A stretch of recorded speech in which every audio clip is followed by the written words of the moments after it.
cannot know love without being loved first.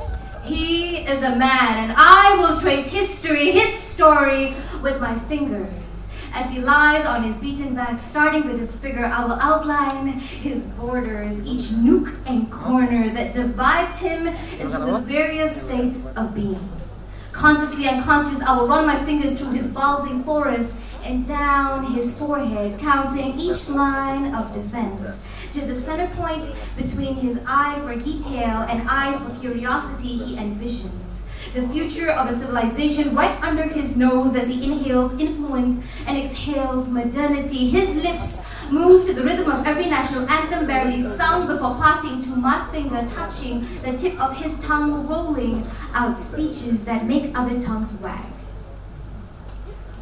I trail down his eagle-swollen chin and neck, pressing against a tiny birthmark underneath the left side of his ear, a symbol of his ancestral right to freedom, which he often takes for granted. So I caress the sore muscles on both his arms from pumping morals and lifting the law to a struggling point of balance.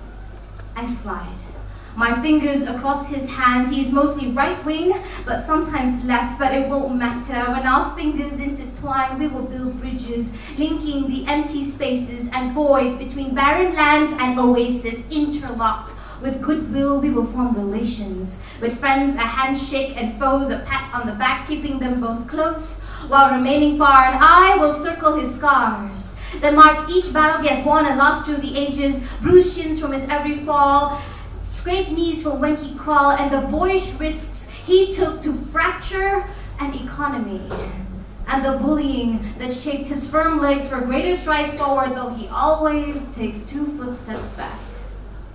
He is startled as my fingers cross his unmentionables, arousing his ambition, which erects skyscrapers and nuclear facilities in the name of progress. I rest my fingers on his chest, slowly unraveling the flag that clothed his masculinity for far too long. He roars, wanting more than before, so we start a revolution from our bed by tugging at the sheets, screaming declarations, shouting contestations. We protest harder and harder and harder till we finally come to a compromise.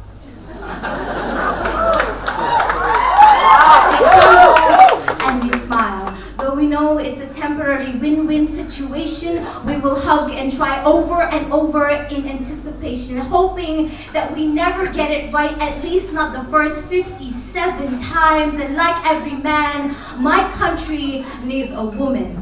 Sometimes on top and sometimes behind, but always by his side, and together we will make love.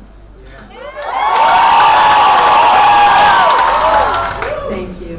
I am probably the oldest of the poets here tonight. So that's worth something, isn't it?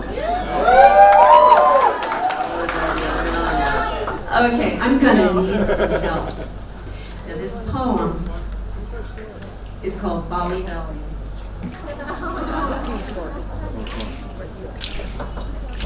like it.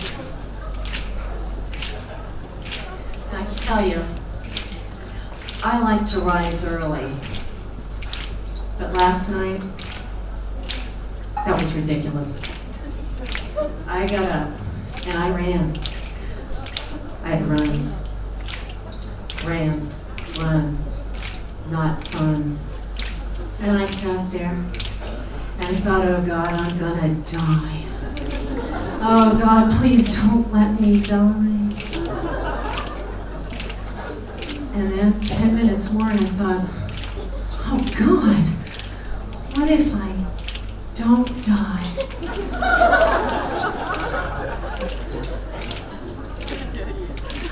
And I tell you, I started to pray. I prayed to any random apsara or angel that might have been passing by. I prayed to my dead guinea pig. I prayed to any divine being that might be there and take mercy on me. And then I looked down, and there on the floor was my Ubud Readers and Writers program, Saraswati on the cover. And I tell you the truth, she looked up at me and She said, write a poem. And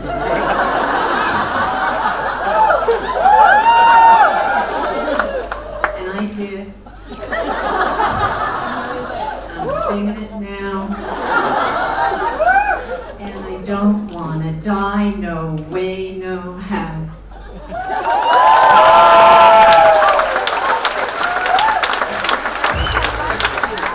I don't just like you, I fucking Facebook like you. I hashtag OMG no one tastes good like you. I still get a kick when I digitally poke you. Sometimes print your pic on non-stick, high-stick paper so I can literally stroke you. Masturbate, ejaculate, not have it soak through. It felt so real, like that Skype call we spoke through. I just ignore the kilometers, watch you strip across my high-resolution monitors. It's more than I anticipated, miss. It never dissipated this, looking at your tits and lady bits, unrated bliss, getting titillated with no delay or pixelatedness. It really gets all of me. This relationship goes way beyond technology. The way you gush over me, listening to your voice with no one around to my surround sounds and such a rush over me. I even save your moans and screams to MP3. You look like the girls of my dreams on MTV. I totes feel this was meant to be. I follow all of your streams, the reams and reams you send to me. Just me. I trust you, right? You trust me. Remember back when we had that bad spat? But we got past that. Though I do wonder, where do all those naked pictures go? You know, the ones we send on Snapchat? Anyway, skip past that. It's funny how it all occurred. I kind of worship you. Goddess with your 200,000 followers. I feel the heat of your tweets. You're sweet to me. I know it's deep. I know it's more than hollow words.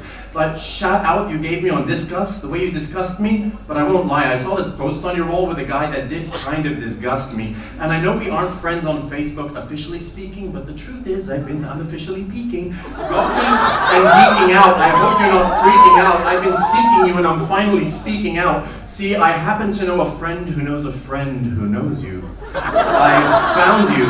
You don't know what kind of lengths I had to go to, but don't let those creeps around you. Of course you need your privacy, but I'm a bit of a Jack Sparrow when it comes to internet piracy. I'll lay it all bare. You hid it from your timeline to avoid detection, but you checked in on Foursquare. I got so excited, your pics were there. There were more there when I saw your real name come up on my Tinder. A little fire ignited. 2 miles away it lighted. You know, in love and war, it's all fair, and I confide I do love you, and I can no longer hide it. Sorry for the deception, I couldn't stay away. All I wanted was connection. Today I've been doing a few laps. I'm a little high on meth. I updated my apps and my new iOS. I hacked in and tracked you with Google Maps. I found you now, my lying lioness. I saw you. My friend, he works in surveillance, you know, satellites and sky drones, but I would feel flattered if you surprised me at my home. God bless this world of Androids and iPhones. I even had time to find a spot in your garden to send this message and lie prone. No more photoshopping my face into your selfies. It's gotta stop. No more cropping out these other jerks from our pics. That can't be healthy. I don't mean to cause friction, and I'm sorry it's come to this, but I couldn't hack your fucking company's website encryption. You're the only one who gets me hard, but the bank cut off my credit cards and I have no more money to renew my subscription.